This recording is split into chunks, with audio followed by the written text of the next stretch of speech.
सत श्री अकाल, नमस्ते, राम राम। तो भाइयों, कैसे हो आप सब? उम्मीद करते हैं कि आप सब बढ़िया होगे।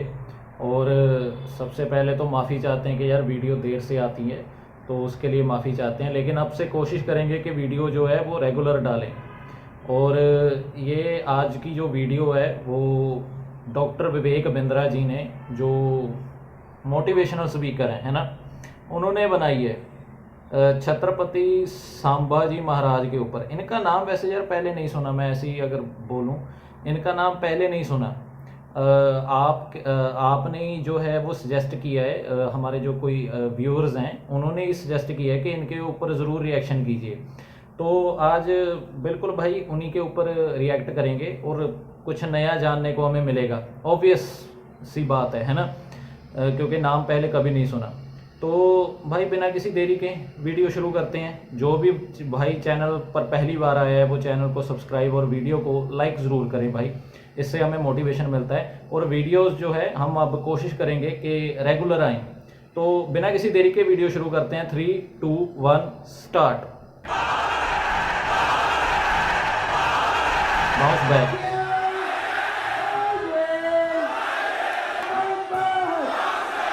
आपका स्वागत है। मैं विवेक बिंद्रा, मोटिवेशनल स्पीकर। आज एक ऐसे इंसान की बात करूंगा, हो सकता है आपकी आत्मा कांप जाए। अच्छा, एक बात कहूं, वीडियो पूरा देखिएगा अगर हिम्मत है आप में तो, और कोशिश करिएगा कि अंत में रोए भी। अरे भाई साहब, इनका नाम है छत्रपति संभाजी महाराज। छत्रपति संभाजी आपने महाराज। छत्रपति शिवाजी महाराज का वीडियो देखा था? ये उनके ज्येष्ठ पुत्र, 1657 में इनका जन्म हुआ। बचपन से आखिरी तक केवल संघर्ष। अच्छा, 2 साल की उम्र में ही इनकी माता का देहांत हो गया। मां जीजाबाई, जो छत्रपति शिवाजी महाराज की मां थी, यानी कि इनकी दादी, उन्होंने इनको पालन पोषण किया। सोचता हूं कहां से शुरू करूं और कहां लेके जाऊं। अद्भुत बालक जिसके बारे में पूरी दुनिया को पता लगना जरूरी है। 13 साल की उम्र तक 13 भाषाएं सीख चुके थे भाई। 13 साल की उम्र तक संस्कृत के विद्वान पंडित, सारी रीजनल भाषाएं, भारत की, पुर्तगालियों की भाषा, अंग्रेजों की भाषा, मुगलों की भाषा, साउथ इंडियन लैंग्वेज, सारी डेक्कन भाषा, कई शास्त्र लिख डाले। अरे ध्यान दीजिएगा, शास्त्र पढ़ डाले नहीं बोल रहा।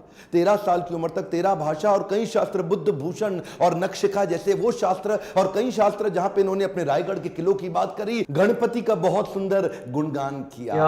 हॉर्स राइडिंग, आर्मरी, तीरंदाजी और बॉडी बिल्डिंग, इन सब में तो इतने पावरफुल थे। एक्चुअली ना, अगर आप ध्यान से देखो तो ये एक रेयर कॉम्बिनेशन है, शस्त्र और शास्त्र। हाँ बिल्कुल।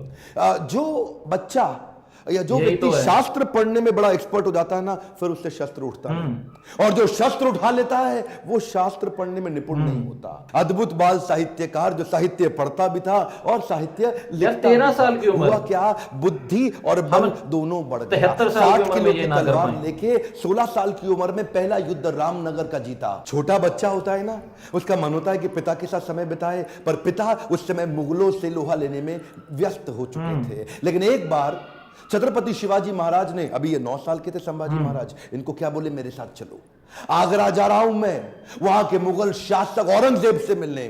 और घोड़े में बिठा के 1250 किलोमीटर, ध्यान दीजिएगा, घोड़े में 1250 किलोमीटर पिता के साथ पीछे पहुंच गया आगरा। आगरा में क्या हुआ ये देख के हैरान हो गया, छोटा सा बच्चा। वहां मुगल सल्तनत के राजा उस समय जहापना क्या किया, इनकी पहले तो बेइज्जती करी, उसके बाद इनको कारागृह में बंदी बना लिया। ये बच्चा घबराता नहीं था, ये करेज इतना था कि वहीं बैठ के सोचने लगा, कैसे निकलूं, कैसे पिता को निकालूं, कैसे निकलूं। पहले तो पिता को बाहर निकाला, कुछ दिनों के बाद खुद भी वहां से गायब हो गया, रायगढ़ पहुंच गया। 10 साल की उम्र में इसको महाराज ऑफ आमेर के पास भेज दिया गया कि कैसे पॉलिटिकल अलायंसेस को और समझ सकें। यही 2 इंसिडेंट इसके लिए बहुत हो गए थे कि कैसे ये समझे, और उसके बाद तैयारी करने लगा। हर सफल शासक के पास कोई ना कोई बुद्धिमान सलाहकार जरूर है। हाँ, ये तो है। चंद्रगुप्त मौर्य के पास चाणक्य पंडित थे, जिन्होंने धनानंद के सारे साम्राज्य को उखाड़ा था। चाणक्य। ठीक इसी प्रकार इन्होंने उज्जैन के कवि कलश, उनको अपना सलाहकार, एडवाइजर, फ्रेंड, फिलोसोफर, गाइड बनाया, जो अपनी कविताओं के माध्यम से इनकी विचारधारा को तैयार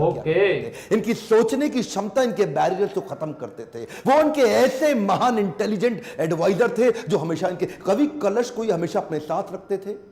पिता भी युद्ध लड़ने में बिजी थे, इन्होंने 19 साल की उम्र से पिता के पीछे से अपने रायगढ़ के किले को संभालना शुरू कर दिया। 23 साल की उम्र में 1681 में पिता छत्रपति शिवाजी महाराज वीर मराठा उनका देहांत हुआ। इन्होंने 1 मिनट समय नहीं देर गवाया, तुरंत तैयारी करी।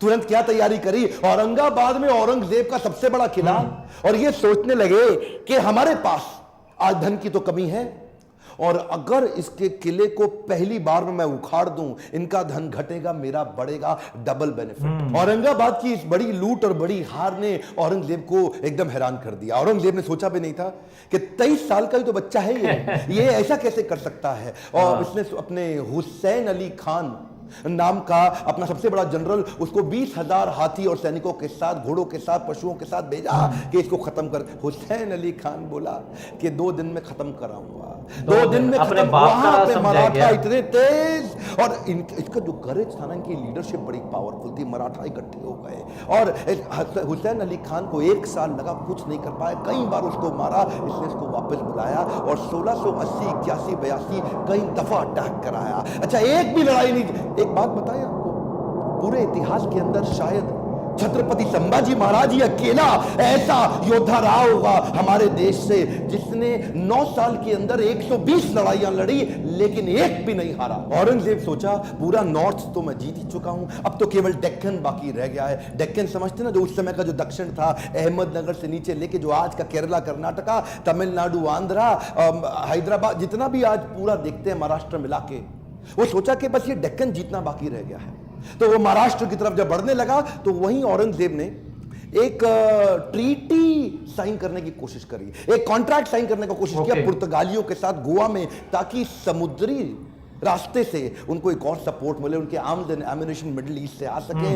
औरंगजेब बहुत तेज था, बोला सोचा नॉर्थ से भी सपोर्ट लूंगा, पोर्चुगीज लोगों को साथ रखूंगा, साउथ से और निकालूंगा, तीनों चारों दिशाओं से खदेड़ के खत्म कर दूंगा, ये तो छोटा सा बच्चा है। इन्होंने जैसे ही पता चला संभाजी महाराज को, सबसे पहले ये गोवा में घुस गए। गोवा में जाकर के इन्होंने पोर्चुगीज को तो उखाड़ उखाड़ के बहुत फेंक फेंक के मारा, और ये वापस आए। उसके बाद फिर लड़ने की तैयारी करी। मेरे हिसाब से छत्रपति संभाजी महाराज की सबसे बड़ी अचीवमेंट्स में एक अचीवमेंट तो यह रही कि उन्होंने 9 साल तक औरंगजेब को मराठाओं के बीच में घुमाता रहा। औरंगजेब एक्चुअली नॉर्थ छोड़ के यहां आ गया और मराठाओं के बीच में इतना घुमाया, 8 लाख की सेना, इनकी 20,000 की सेना। उन्होंने मराठाओं को इधर से मार, उधर से मार, इतनी लड़ाइयां लड़ी, एक बार भी औरंगजेब जीत नहीं पाया। अच्छा हुआ ये, क्योंकि इनको यहां बिजी रखा ना, जरा ध्यान दीजिएगा, तो उधर नॉर्थ में, डेक्कन में बिजी रख करके, उधर नॉर्थ में पंजाब के अंदर, बुंदेलखंड के अंदर, राजस्थान के अंदर स्वदेशी सल्तनतें वापस तैयार होने लगी। उधर 9 साल का गैप मिल गया ना, तो 9 साल के अंदर स्वदेशी ताकतें फिर खड़े होने लगी। हमारे देश के हिंदू राजा वापस आए मुगलों से लड़ने के लिए।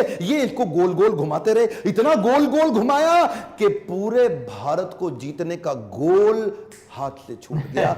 गोल गोल घूमा, गोल नहीं पूरा हुआ। औरंगजेब वो कहां रुकने वाला था, उसने नई तरकीबें लगानी शुरू कर दी। नीचे से सिद्दीस को साथ में लिया, मैसूर के राजा को अपने साथ में लाया, पुर्तगालियों को फिर ताकतवर बनाया, चारों तरफ से घेरने की कोशिश करी मराठाओं को। लेकिन ये उम्र से तो छोटे थे, लेकिन उम्र इनके लिए कोई बड़ी बात थी नहीं। ऐसे courageous, confident, powerful in decision making, leadership बड़ी अद्भुत, उम्र से काफी आगे चल रहे थे।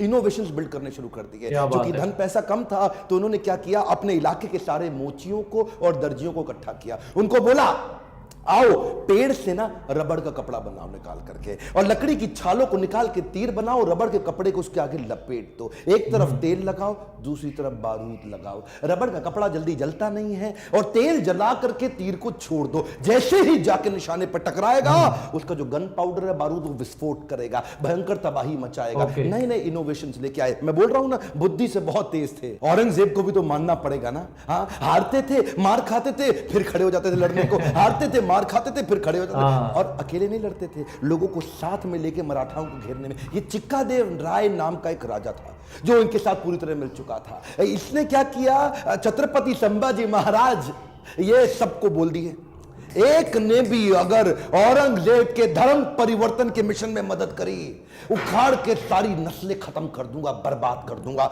मराठा हूं मैं, अपने देश के लिए काम करता हूं। और वो चिक्कादेव राय के बाद पुर्तगालियों को और सिद्धियों सबको खत्म करते चले गए। सबसे एक बात ना औरंगजेब के समझ में आ गई कि ये जो लड़का है ना, इसको मार नहीं सकते, हाँ। इसको हरा नहीं सकते। संभाजी राजे भोसले 9 साल तक इनको पीटते रहे, मारते रहे, समझ में आ गया औरंगजेब इसको नहीं हरा सकते, सामने से तो नहीं लड़ सकते, कुछ और क्यों ना करे, पीछे से बाहर, बस और वही वो चीज है। इनके जो साले साहब थे ना, जो इनकी पत्नी के भाई, संभाजी राजे भोसले की पत्नी के भाई, वो उनको इन्होंने वेतनदारी देने से मना किया, इसकी खबर लग गई। तो वही 1689 का समय गनोजी शिर्के ने इनको, ये एक ना किसी गुप्त मीटिंग के लिए अपने पार्टनर जो उनके कवि कलश, उनके साथ कहीं गए थे संगमेश्वर में, और वहीं गनोजी शिर्के ने इनके एक जनरल को, आर्मी के, औरंगजेब के, उसको बता दिया कि ये गुप्त रास्ते से जाओ, इनको आप खत्म कर दो। और वो लेकर के मामूली से 2000 लोगों को लेके पहुंच गया इनको पकड़ने के लिए।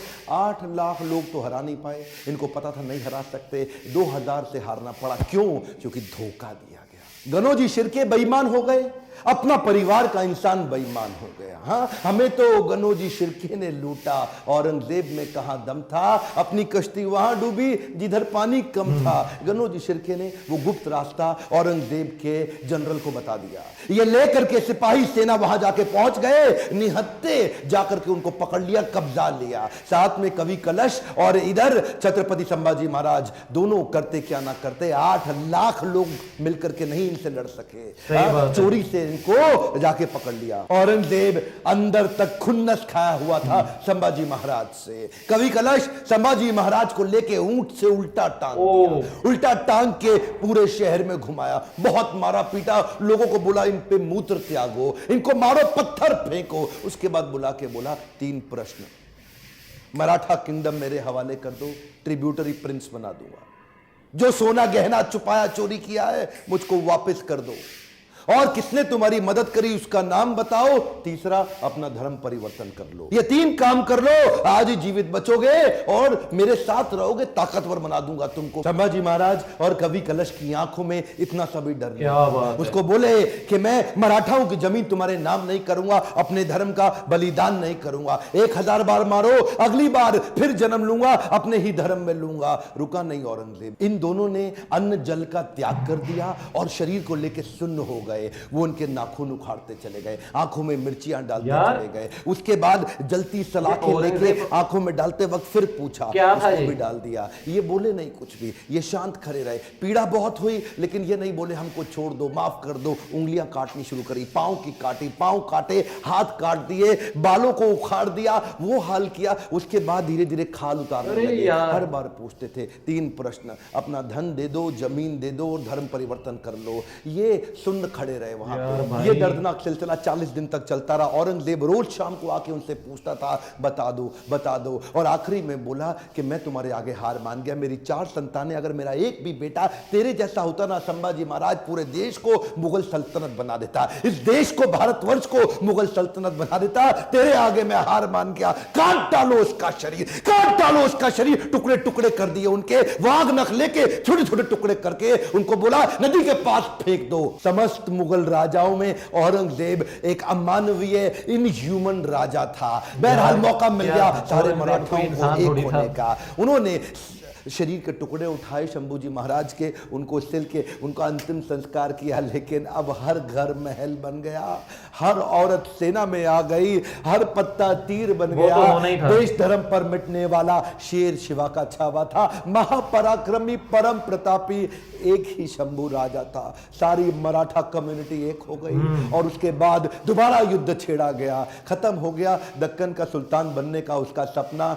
कुछ ही साल के अंदर वहीं दक्कन की भूमि में मारा गया, वहीं खत्म हो गया। औरंगजेब देश को नहीं जीत पाया। गर्व है मुझे कि मैंने जन्म लिया ऐसे देश में जहां वीर मराठा संभाजी महाराज का जन्म हुआ, पर दुख है मुझे कि देश आज ऐसे वीरों को भूलता चला जा रहा है। आज मेरी, आपकी, हर मराठा की और पूरे देश की जिम्मेदारी है कि इनकी कहानी पूरे देश को पता लगनी चाहिए। इस वीडियो को आग की तरह पूरे देश में फैला दो, बंद मत कर देना। इस वीडियो को शेयर किए बिना लाइक करिए। अगर आपको थोड़ा भी अच्छा लगा कमेंट में मेरे को फीडबैक दीजिए, और किसका वीडियो आप देखना चाहते हैं। मेरे साथ जुड़े रहने के लिए चैनल को सब्सक्राइब करके हर बार इस तरह के वीडियो देखने के लिए दिल से आप सब। क्या बात है, बहुत बढ़िया भाई, बहुत बढ़िया यार। पहली बार सुना है इनके बारे में और यकीन नहीं होता कि ऐसे भी हमारे देश में हुए हैं। ठीक है ना, मतलब यार उसके मुकाबले हम तो कुछ भी नहीं है, एक देखा जाए उनके मुकाबले हम तो कुछ भी नहीं कर रहे। फिर इस हिसाब से तो मतलब यार हमारा तो बेड़ा गर्क है एक तरीके से, ये कह लो, ठीक है ना।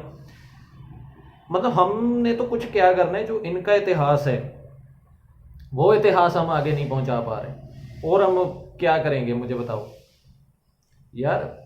13 साल में 13 भाषाओं का ज्ञान, ये कोई वहाँ मैं कैसे कहूँ यार, मतलब। और उन्होंने बताया कि 13 शास्त्र लिखे थे, पता नहीं लिख डाले थे, पढ़े नहीं लिख डाले थे। यार क्या कहें इनके बारे में। और शस्त्र विद्या में, घोड़सवारी में, है ना, तलवारबाजी में एकदम निपुण थे वो।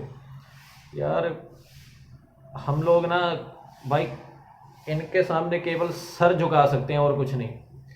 और बीच में भाई थोड़ी सी जो नॉइज़ आ रही है उसके लिए थोड़ा सा आपसे क्षमा मांगते हैं। लेकिन यार कमाल की वीडियो थी, मेरे लिए कमाल की थी। पहली बार मैंने देखा। शिवाजी महाराज के बारे में तो हमें पता ही है, और महाराणा प्रताप उनके बारे में भी वीडियोस जो हैं उन पर रिएक्ट कर चुके हैं। वो भी विवेक बिंद्रा जी जो हैं इनके द्वारा बनाई गई हैं, और आप वो भी हमारे चैनल पर देख सकते हो। तो भाई ये तो पहली बार सांबा जी महाराज के बारे में पहली बार पता नहीं था कि यार ये भी हुए हैं, मतलब इतना महान उनका बलिदान रहा है इस देश के लिए, है ना भाई। कसम से बोल रहा हूँ कि यार अगर ना वो लोग घुटने टेक देते संभाजी महाराज जैसे, है ना, तब वो संघर्ष ना करते, तो आज हम सब मुसलमान ही होते, सब लोग, ठीक है ना। गुरु गोविंद सिंह महाराज जी के बारे में बुल्ले शाह ने लिखा है कि ना कहूँ अब की, ना कहूँ तब की, अगर ना होते गुरु गोविंद सिंह तो सुन्नत होती सबकी। सोचिए कि 9 साल का एक बालक, हम वैसे बालक तो वो नहीं थे, ठीक है ना, परम ज्योत थे, परमेश्वर का रूप थे वो, ठीक है ना। 9 साल की उम्र में कोई बोल रहा है अपने पिता को कि जाइए आप जो है हिंदू धर्म के लिए कुर्बानी दीजिए, है ना। उनके जो कश्मीरी पंडित हैं, तब इतिहास आपको सबको पता ही है ना, तब वो आए थे। लेकिन यार अगर वो ना होते, ऐसे वीर योद्धा जिनकी वीडियो अब हमने देखी है, ये ना होते, तो भाई हम कहाँ हो रहे, या तो पैदा ही ना होते, या मतलब अगर पैदा होते तो किसी और धर्म में पैदा होना था हमने, है ना। तो ये है कि यार अगर हम उनके लेवल का कुछ कर नहीं सकते तो कम से कम उनको याद ही रख लीजिए, ये है, उनको याद तो रख लीजिए, और कुछ नहीं, है ना। और उन्होंने कहा कि 9 साल में 120 जंगें, एक भी नहीं हारी, और हम इधर बैठ के पबजी खेलने में लगे हुए हैं कि हमें यहां पे कॉन्कर जाना है। यार मतलब क्या कहें भाई, क्या कहें, कसम से हमारी ज़िंदगी कुछ नहीं है, इनके मुकाबले हमारी ज़िंदगी कुछ भी नहीं है। इनको तो बस हम शत शत नमन कर सकते हैं, ठीक है ना, और कुछ नहीं, इससे ज़्यादा हम कुछ नहीं कर सकते। और कोशिश करूँगा भाई, देखिए मैं मतलब बहुत कम ही कहता हूँ हमारे वीडियोस में, लेकिन इस वीडियो को ज़रूर शेयर करना, ठीक है ना, ताकि ये हर एक तक, देश में नहीं, ये तो भाई वो हिस्ट्री है जो पूरे वर्ल्ड लेवल में होनी चाहिए, देश में ही नहीं पूरे वर्ल्ड लेवल में होनी चाहिए, ये वो हिस्ट्री है, ठीक है ना। और जो उनकी शहादत हुई जिस तरीके से, मुझे बाबा बंदा सिंह बहादुर की याद आ गई, मुझे भाई मनी सिंह जी की याद आ गई, है ना। उनके बंद काटे गए थे, और बाबा बंदा सिंह बहादुर, उनका तो मतलब क्या ही कहें, जुबान कांपती है जब उनके ऊपर हुए टॉर्चर के बारे में हम सुनते हैं। तो यार इन वीरों की वजह से ही आज हम जिंदा हैं, आज हमारे सर पे पगड़ियां हैं, ठीक है ना, आज हम शान से सर उठाकर चलते हैं, ठीक है ना। तो भाई मैं तो यही कहूँगा कि यार वीडियो को शेयर कीजिए प्लीज़, वीडियो को लाइक ज़रूर करें, और शेयर तो करना ही करना है भाई, ये कोई बहाना नहीं चलेगा कि शेयर नहीं करना, शेयर तो कर, ऐसे मैं तो कम से कम 15-20 लोगों को तो ये दिखाऊंगा ही। अगर मुझे पहले पता चल जाता इस वीडियो के बारे में तो अब तक तो पता नहीं कहाँ कहाँ तक फैला दी होती, कम से कम 15-20 लोगों तक तो हर एक का ये मंतव्य होना चाहिए कि हम ये वीडियो दिखाएंगे। तो भाई बहुत ही कमाल की वीडियो थी। जिसने भी भाई ने इस वीडियो को सजेस्ट किया उनका मतलब धन्यवाद, दिल से धन्यवाद। और जो नॉइज़ हो रही है उसके लिए माफ़ी भी चाहते हैं। और आप हमें बता सकते हैं कि अगली किस वीडियो पर हम रिएक्ट करें, ठीक है ना। और जो भी भाई यहाँ तक वीडियो देख रहा है अभी तक उनका धन्यवाद। और भाई प्लीज़ हमारा साथ दीजिए, हमें सपोर्ट कीजिए, हमें आपकी सपोर्ट की बहुत ज़्यादा ज़रूरत है। मिलते हैं आपको एक अगली नई वीडियो में, तब तक के लिए सत श्री अकाल, राम राम, नमस्ते।